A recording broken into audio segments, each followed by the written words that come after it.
Hi friends, నేను TVR Satyan మాట్లాడుతున్నాను. నేను చెప్తున్న శ్రీ వివేకానంద జీవిత చరిత్రలో పార్ట్ 11లో నరేంద్రుడి శిష్యరికం దక్షిణేశ్వర దివ్యానందమయ దినాల గురించి చెప్తున్నాను. ఈరోజు నేను సమస్త వేదాంత సారమూర్తి అయిన శ్రీరామకృష్ణుడి సాన్నిధ్యంలో ఉండటమే మహోత్తమ తపశ్చర్య, అద్వితీయ సాధన సంపత్తి. అలాంటి సాన్నిధ్యం లభించిన వ్యక్తికి దేహాభిమానం దానంతటా అదే సమసిపోతుంది. జితేంద్రియత్వం కరతలామలకమవుతుంది. శ్రీరామకృష్ణుల దివ్యానుభవాలను గ్రహించటం సామాన్యులకు అలవి కాదు. సూక్ష్మగ్రాహులైన విశుద్ధ వర్తనులకు మాత్రమే అది సుసాధ్యం. అలాంటి సద్గురు చరణ సాన్నిధ్యమే సాక్షాత్కారాన్ని పొందటానికి సులభ ఉపాయం. శ్రీరామకృష్ణుల శిక్షణ విధానం అత్యద్భుతం. ఆటలతో, పాటలతో, వింతలతో, వినోదాలతో అతడు మహోన్నత ఆధ్యాత్మిక విషయాలను శిష్యులకు బోధించేవాడు. వారి భావజీవితౌన్నత్యాన్ని ప్రత్యక్షంగా గాంచి తద్విషయాలను తెలిపి వారిని ఉత్సాహపూరితులను చేసేవాడు.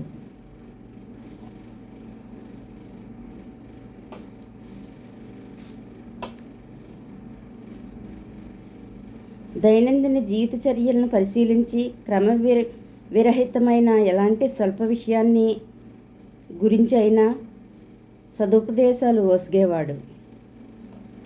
నిశ్శబ్దంగా పువ్వులు వికసించి తమ సుగంధాన్ని వెదజల్లే రీతిలో ప్రశాంతంగా చంద్రుడు వృద్ధి చెంది భూమండలాన్ని ప్రకాశింపచేసే తీరులో శ్రీరామకృష్ణుడు తన మహోపదేశాల చేత శిష్యుల మనస్సులను వికసింపజేసి దివ్యానుభవాలను ఒసగి ప్రకాశింపచేయసాగాడు.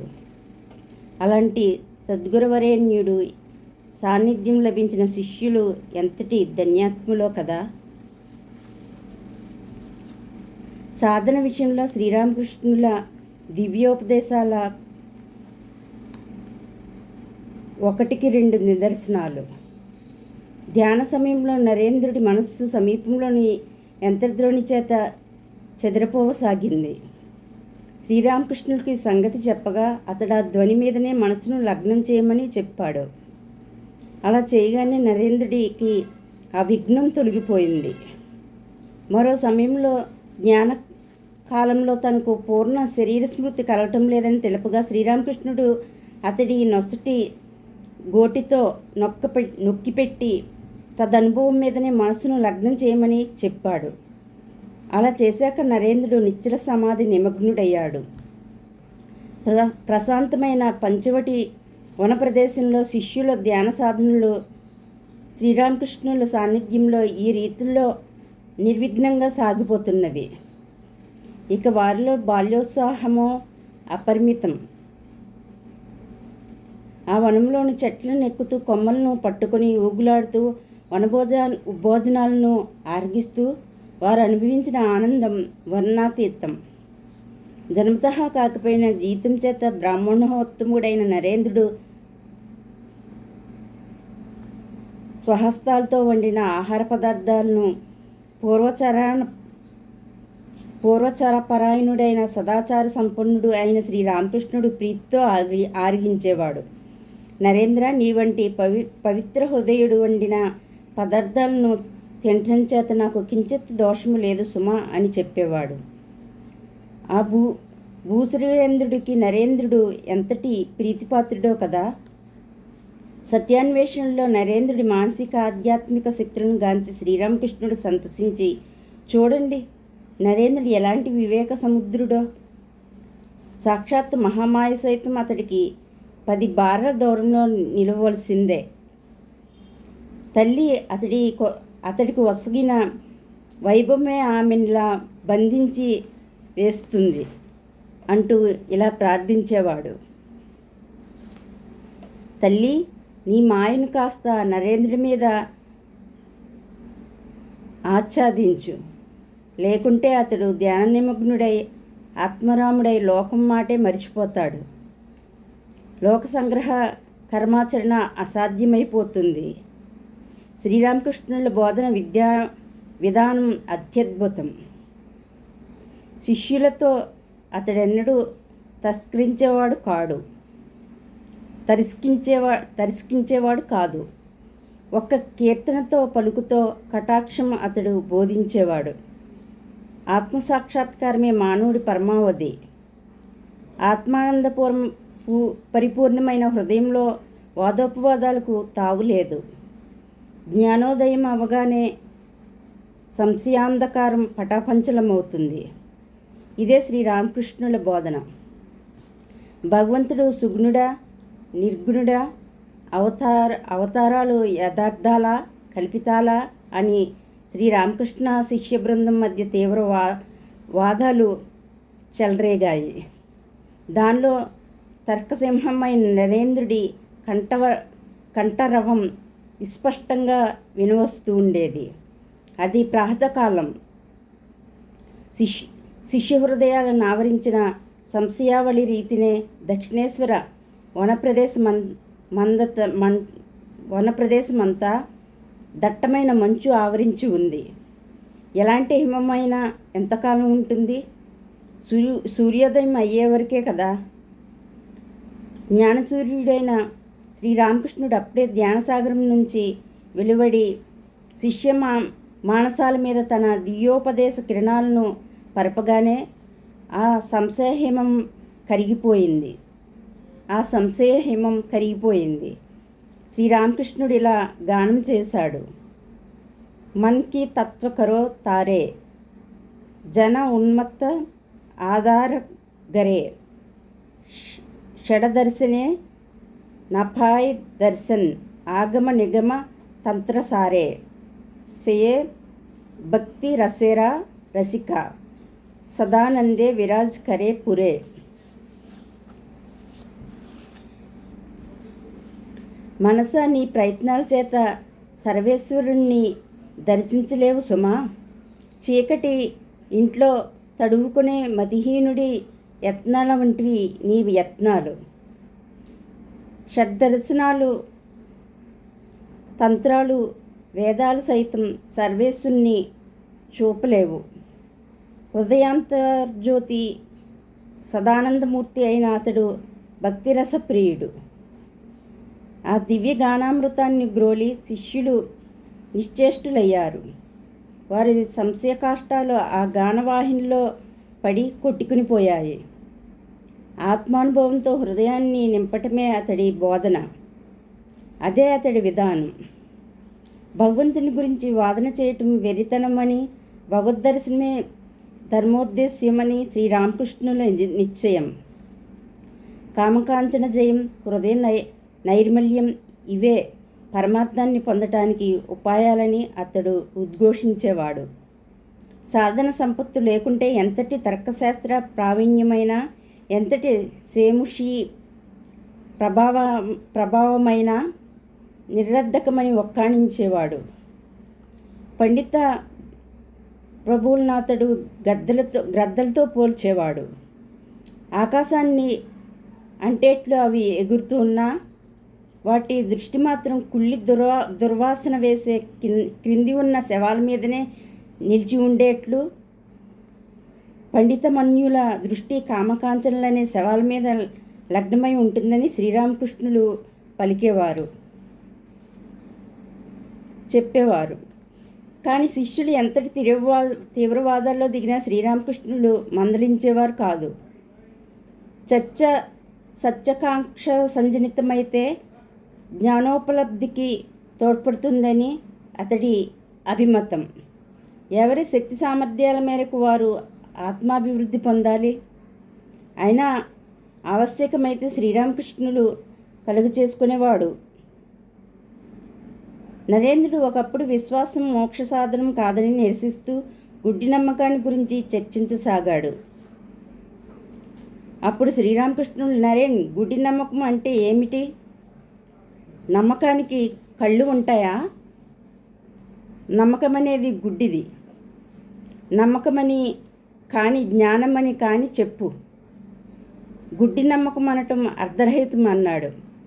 సమస్త తత్వశాస్త్రాలు, సమస్త విజ్ఞానము అనుభవలేశంతో పోల్చి చూస్తే గుడ్డి నమ్మకమే అని శ్రీరామకృష్ణుల అభిప్రాయం.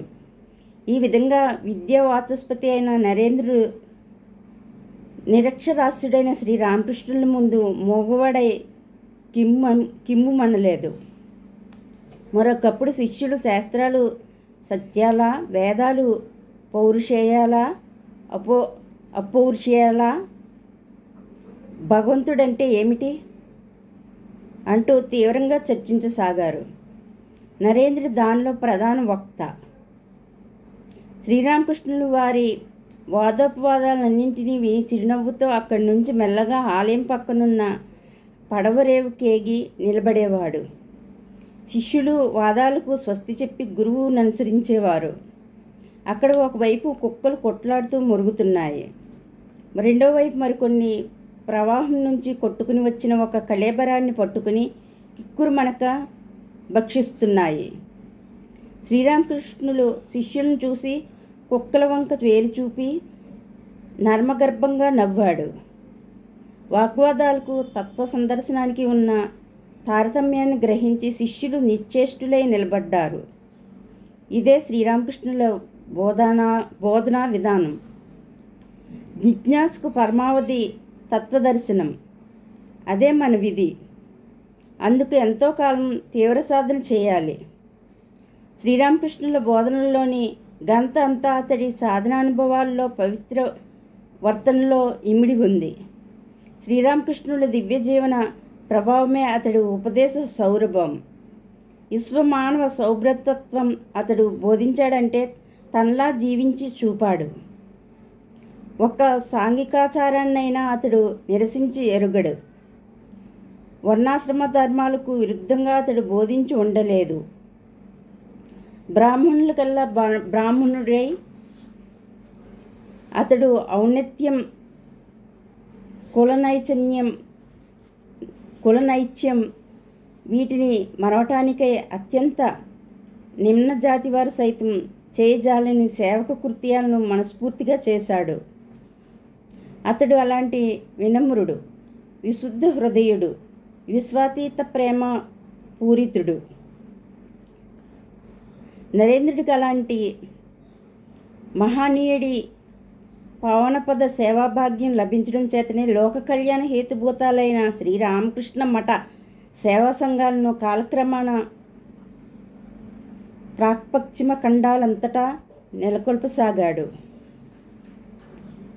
లోకుల పట్ల తాను అవలంబించవలసిన దృక్పథాన్ని గురించి నరేంద్రుడికి శ్రీరామకృష్ణుడు ఇలా బోధించాడు.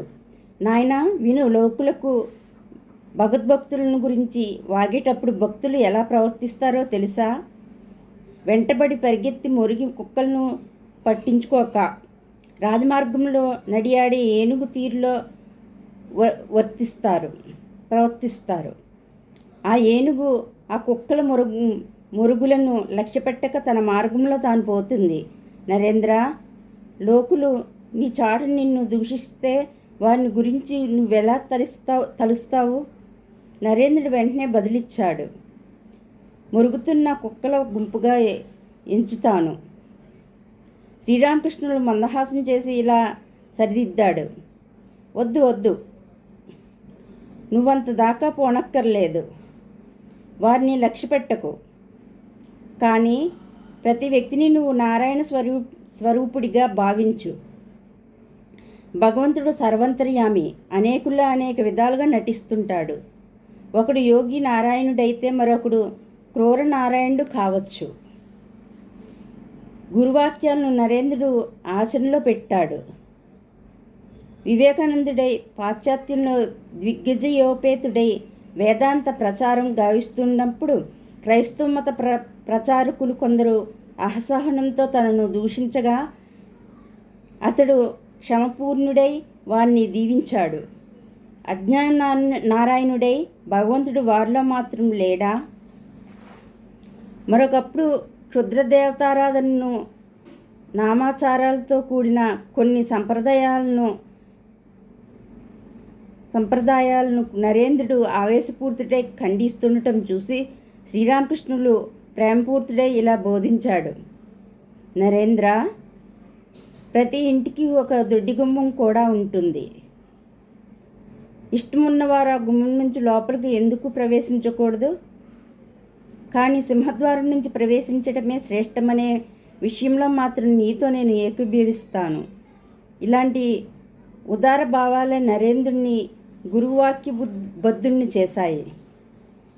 భగవత్ సాక్షాత్కారాన్ని గురించే ప్రశ్నలకు శ్రీరామకృష్ణులు ఇలా ఇచ్చేవారు. భగవంతుని నీ ఇష్టం వచ్చిన రూపంలో ప్రార్థించు. చీమ చిటుక్కుమన్న అతడికి తెలుస్తుంది. భగవంతుడిని కనుగొనటం ఎలా? కామకాంచన జయమే అందుకు ఉపాయం. శ్రద్ధ, సహనం, చిత్తశుద్ధి ఇవి లేకుంటే సత్యాన్వేషణ నిష్ప్రయోజనమని అతడు ఒక్కాణించేవాడు. తాను నర్చిన సాధనలో 16వ వంతు నెరవేరిస్తే తరించటం నిస్సంశయమని నరేంద్రాది శిష్యులకు అతడు బోధించాడు. భగవంతుడు సగుణుడా, నిర్గుణుడా? సగుణుడు అతడే, నిర్గుణుడు అతడే. అంతేగాక అతడు సగుణ నిర్గుణాతీతుడు. భక్తుడి అభీష్టం మేరకు భగవంతుడు సాక్షాత్కరిస్తాడు. దేవాలయమే దేవుని నిలయం అని భావించకూడదు. దేవుడు సర్వంతర్యామి, సర్వలోకాతీతుడు. విగ్రహారాధన చేయవచ్చా? శ్రీరామకృష్ణుడు ఇలాంటి ప్రశ్నలను చెప్పొద్దంటూ ప్రశ్నలు అనేవాడు.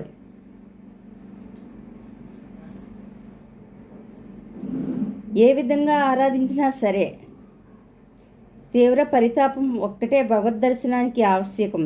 ఇదే అతడి బోధన. శ్రీరామకృష్ణుడు ఒకసారి చైతన్యదేవుడి బోధనల గురించి ప్రస్తావిస్తూ భగవన్నామంలో రుచి, సర్వజీవకారుణ్యం, భాగవత సేవ అనే 3 ప్రధానాలని పేర్కొన్నాడు. ఈ ధర్మతత్వాలను విపులీకరిస్తూ జీవకారుణ్యం అనే పదం ఉచ్చరిస్తూనే సమాధి నిమగ్నుడయ్యాడు. కాసేపటికి స్మృతి రాగానే తనలో తాను ఇలా అనుకోసాగాడు. జీవకారుణ్యం. ఓయి మూర్ఖుడా, నేల మీద పాకే నీచ క్రిమితుల్యుడివైన నువ్వా జీవకారుణ్యం చూపేవాడువు? ఇతరుల పట్ల కారుణ్యం చూపడానికి నువ్వు ఏపాటివాడువు? ప్రతి జీవి సాక్షాత్తు భగవత్ స్వరూపమని గ్రహించి చేయవలసింది జీవసేవ. జీవకారుణ్యం అనేది మూర్ఖ ప్రలాపం. శ్రీరామకృష్ణులు హృదయాంతరాళం నుంచి వెలువడ్డ ఈ మాటలను శిష్యులందరూ ఆలకించినా వాటిలోని గంభీర అర్థాన్ని పరిపూర్ణంగా గ్రహించగలిగింది నరేంద్రుడొక్కడే. అతడు ఇలా అన్నాడు. ఆహా, గురుదేవుడు ఈ మాటలతో భక్తి జ్ఞానాలను ఎంత చక్కగా సమన్వయించాడో చూడండి. ప్రతి వ్యక్తిని భగవత్ స్వరూపుడని గ్రహించి ఎవడు మానవ సేవ చేస్తాడో అతడికి మోక్షం కరతలామకం. భగవదనుగ్రహం ఉంటే నేను ఈ మహత్తర సత్యాన్ని బాహటంగా ప్రపంచానికి చాటే సుదినం వచ్చి తీరుతుంది. సనాతన ధర్మతత్వమే శ్రీరామకృష్ణుడు. జీవాకృతిని దాల్చిన దివ్యత్వమే అతడి వ్యక్తిత్వం. పరిపూర్ణతా ప్రాప్తి సాధనాలైన వివిధ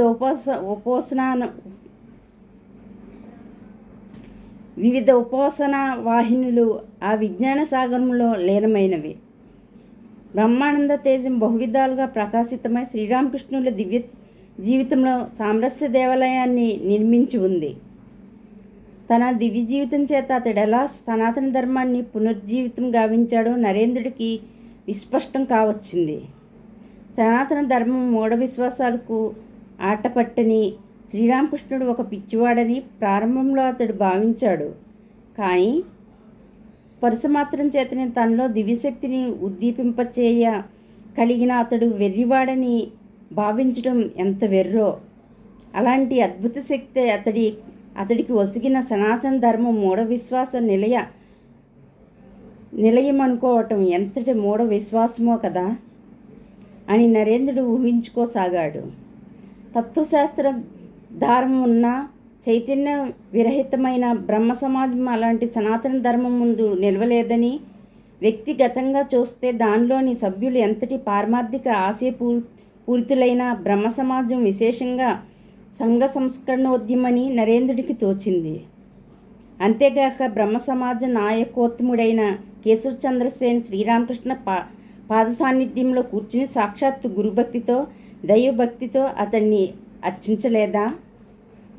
ఆ రోజుల్లో బ్రహ్మ సమాజ సభ్యుల నాయకులతో పాటు నరేంద్రుడు తీవ్ర ధ్యాన సాధనలతో కృషించి కుంగిపోతానేమో అని భయపడసాగాడు.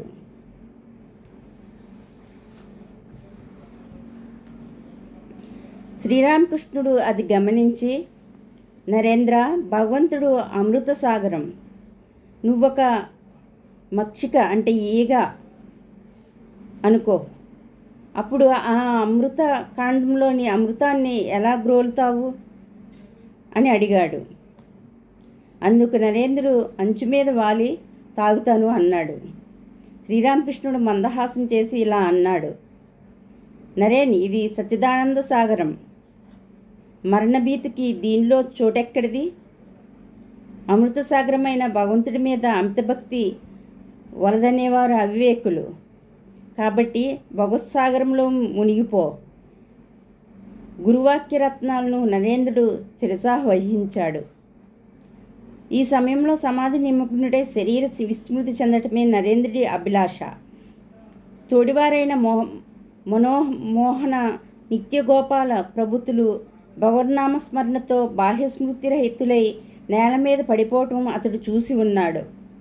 తాను అలాంటి దివ్యానుభవం పొందలేకపోయానే అని పరితపించి శ్రీరామకృష్ణులకు తెలియచేయగా అతడిలా అన్నాడు, కలత చెందకు తండ్రి, అదొక విశేషమా? చెరువులో ఏనుగు చొరపడిన పక్షంలో చెరువంతా అల్లకొల్లోలం అవుతుంది. అదే గంగా ప్రవాహంలో చొరబడిందా, అది కలగబారదు. ఈశ్వరానురక్తి అనే మహాశక్తి చిన్న చిన్న చెరువుల్లోకి ప్రవేశించగానే అవి కలిగిపోతవి. కానీ నువ్వో గంగానది వంటి వాడువు.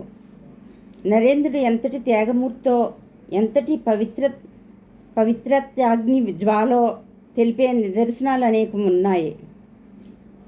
ధనికులైన మిత్రులు కొందరు ఒకరోజు అతన్ని తమ ఉద్యానవనానికి షికారుకు రమ్మని ఆహ్వానించారు. నరేంద్రుడు అంగీకరించాడు. వెంటనే ఒక గుర్రపు బండి మీద ఉద్యానవనానికి వెళ్ళి అందరూ ఏకంగా కొంతసేపు పాడి నరేంద్రుడిని పాడించారు. నరేంద్రుడు అలసిపోయాడు. అతడు ఒక గదిలో పడుకుని విశ్రమించవచ్చునని వారు చెప్పారు. నరేంద్రుడు గదిలోకి వెళ్ళగానే ఒక వారకాంత అతడి ముందుకొచ్చి నిలబడింది. ఆమె జీవిత విషయాలను గురించి ముచ్చటించాక తన సహజ తుచ్చవాంఛలను వ్యక్తం చేసింది. నరేంద్రుడు వెంటనే శ్రీరామకృష్ణులను స్మరించి, భక్తిపూర్తుడినై మెరుపు తీగలా లేచి నేను పోవాలి, క్షమించు, నిన్ను భగవంతుడు రక్షించుగాక. దౌర్బల్యం చేత నువ్వు ఇలాంటి నీచ జీవితాన్ని గడుపుతున్నావని గ్రహిస్తే పరిశుద్ధురాలవయ్యే రోజు వచ్చి తీరుతుంది అంటూ వెళ్ళిపోయాడు. దిగ్భ్రాంత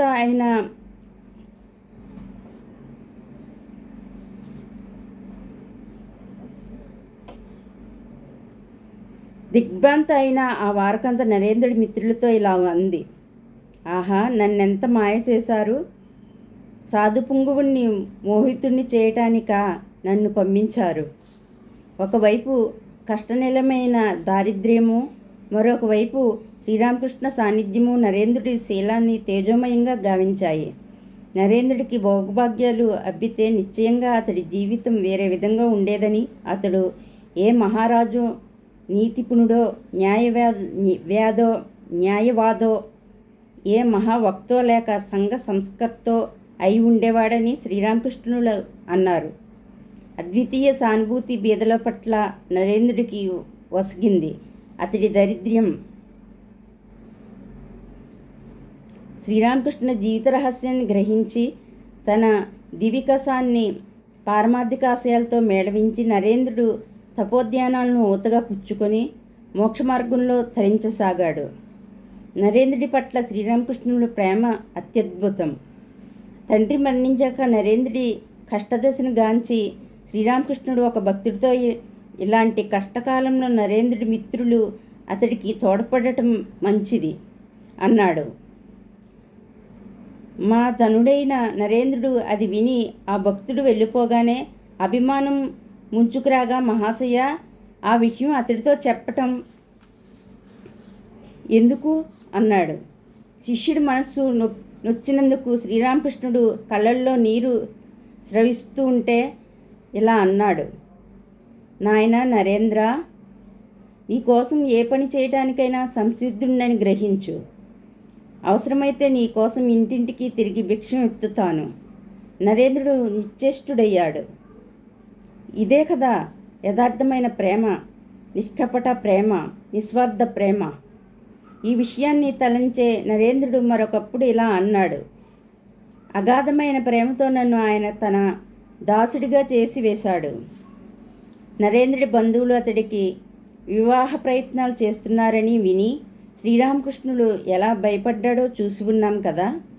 నరేంద్రుడు సంసార బంధంలో చిక్కుకోకుండా ఉండటానికై గురుదేవుడు కాళికాదేవికి సాష్టాంగం నమస్కారం చేసి, తల్లి, ఈ యత్నాలన్నింటినీ భగ్నం చేయి, నరేంద్రుడు సంసార నిమగ్నుడు కాకుండా రక్షించు అని ప్రార్థించిన సమయాలు అనేకం ఉన్నాయి.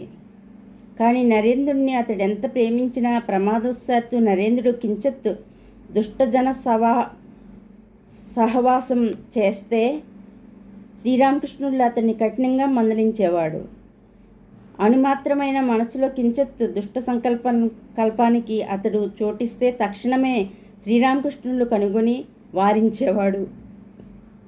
సంశయాస్పదమైన నడతగల వ్యక్తితో నరేంద్రుడు ఇంచుక సహవాసం చేసి వస్తే తనకి అతడి మొహం చూడటమే దుర్భరం అవుతుందని చెప్పేవాడు. అంతేకాక ఇలా అనేవాడు. అపవిత్ర హృదయుడికి భగవద్భక్తి అలవడటం కల్లా సంసారికుడికి సంగ్రహిత్యం అబ్బటం దుస్సాధ్యం. అతడు తన భార్యకు దాసుడు, ధనానికి దాసుడు, యజమానికి దాసుడు.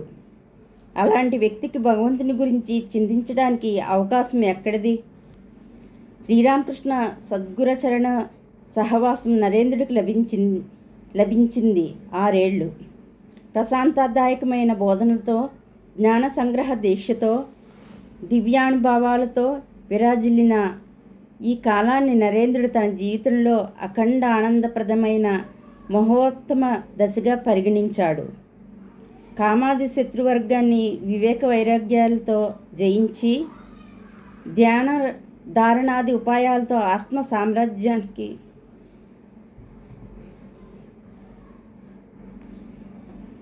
కామాది శత్రువర్గాన్ని వివేక వైరాగ్యాలతో జయించి ధ్యాన ధారణాది ఉపాయాలతో ఆత్మ సామ్రాజ్యాన్ని అధిపతి అయి తాను ఆర్జించిన తత్వజ్ఞాన సన్నిధికి శ్రీరామకృష్ణుడు నరేంద్రుడిని వారసుడిగా చేశాడు. ఇక ఆ సామ్రాజ్యానికి నరేంద్రుడే యువరాజు. విషయవాంఛా ప్రాబల్యంలో లౌకికాశయమయమైన పాశ్చాత్య ఖండాన్ని జయించి ఆత్మ సామ్రాజ్యాన్ని దేశాంతరాల్లోనూ వ్యాపింపచేసి ధర్మసముద్రణ మొనర్చటానికై నరేంద్రుడిక నడుం బిగించాలి. శ్రీరామకృష్ణుడు ఆధ్యాత్మిక సాగరంలో మునిగి కనుగొన్న దివ్యానుభవ రత్నాలను నరేంద్రుడికి లోకానికి అందచేయాలి. ఆత్మరాముడైన శ్రీరామకృష్ణుల దివ్యానుభూతులను ఇక మీద నరేంద్రుడు లోకానికి చాటాలి. శ్రీరామకృష్ణుల వ్యక్తిత్వాన్ని, బోధనలను కలబోసి గ్రహించగల శిష్యుల్లో నరేంద్రుడు అగ్రగణ్యుడు. శ్రీరామకృష్ణుడు అవతార పురుషుడా కాదా అనే విషయాన్ని అతడు ప్రధానంగా పరిగణించలేదు. అవతారవాదాన్ని అలా ఉంచి సమస్త వాదాతీతం శ్రీరామకృష్ణుల జీవితమనే అతడు విశ్వసించాడు.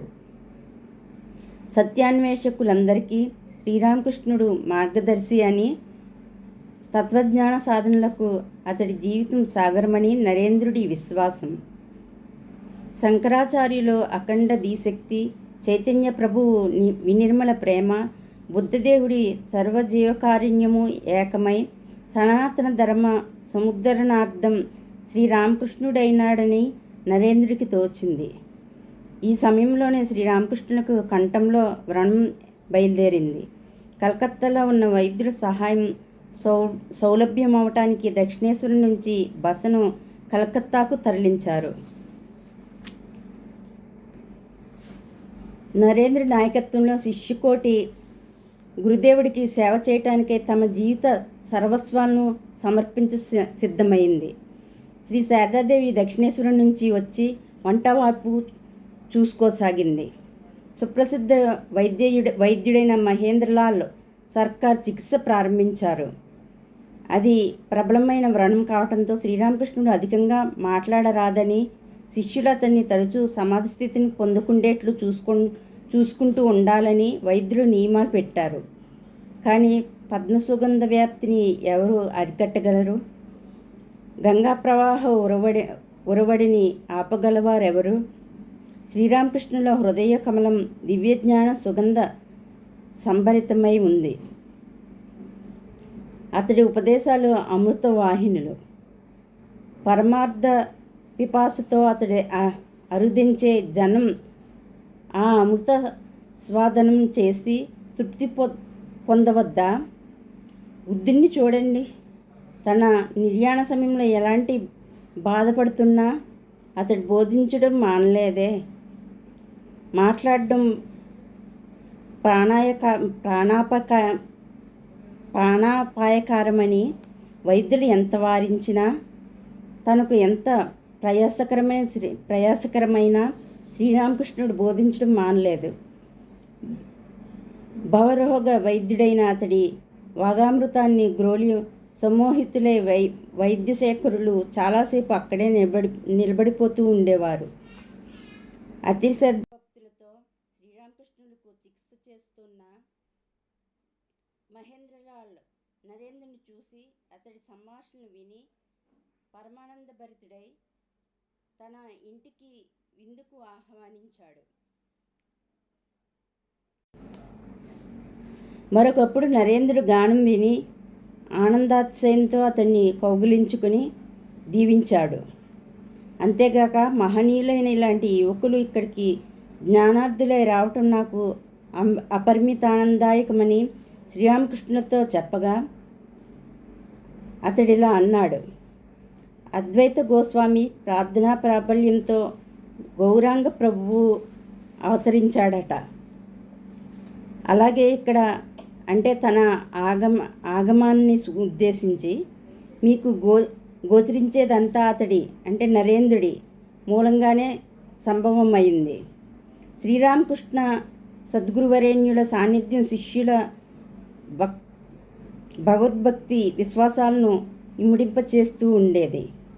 అఖండ యశోదురందురులైన విజయకృష్ణ గోస్వామి, గిరీష్ చంద్రఘోష్ మొదలైన వారు శ్రీరామకృష్ణుడు అవతార పురుషుడని ప్రకటించడం విని శిష్యులు కొందరు అతడి మహిమలను కనుగొనటానికై నిరీక్షించసాగారు. నామ సంకీర్తనం అంటేనే వణికిపోవటం, నేల మీద పడి ద్రొల్లటం, మూర్చపోవటం మొదలైనవి సామాన్యాలైనాయి. ఈ ధోరణి అంతా ప్రమాదజనితమని, విపత్కరమని గ్రహించి నరేంద్రుడు వారిని ఇలా మందలించాడు. భావావేశం విషయవాంఛలను దగ్ధం చేసి భగవద్దర్శనైక వాంఛను ప్రజ్వలింప చేయలేకపోతే తదనుగుణమైన శీల పరివర్తనాన్ని కలిగించుకుంటే నిష్ప్రయోజనమని గ్రహించండి. ఇలాంటి వికృత ఆవేశాల వల్ల కలిగే శరీర కంపం, అశ్రు బిందువులు, క్షణిక సమాధి మొదలైనవన్నీ నిజానికి మూర్ఛారోగ సంబంధితాలు. గట్టి ప్రయత్నంతో వీటిని నిరోధించాలి. ప్రయత్నం విఫలమైతే బలవర్ధకమైన ఆహారాన్ని తీసుకోవాలి, లేకుంటే వైద్యున్ని సంప్రదించాలి. కారణం ఏమంటే నిజానికి మీరివి తెచ్చి పెట్టుకుంటున్న లక్షణాలు. ప్రబల ఆధ్యాత్మిక శక్తి సంపన్నులైన వారిలో ఎక్కడో కోటికొకరిలో ఇవి యథార్థాలై ఉండొచ్చు. అప్పుడవి ఎలాంటి నిరోధాన్నైనా ఎదిరించి సుస్థిరాలై నిలుస్తాయి. కానీ పామరజనం దీన్ని గ్రహించక ఇలాంటి బాహ్య లక్షణాలను చూడగానే ఆహా ఏం దివ్యభక్తో అంటూ భ్రమిస్తూ ఉంటారు. ఇంద్రియ నిగ్రహపూర్వక భక్తి వైరాగ్యాలకు బదులు ప్రయత్నపూర్వకంగా ఇలాంటి ఆవేశాలను తెచ్చిపెట్టుకుని నరాల దౌర్బల్యంతో భజనాది కాలనగానే భజనాది కాలం అనగానే ఉద్రిక్తులవుతూ ఉంటారు. ఈ వెర్రికి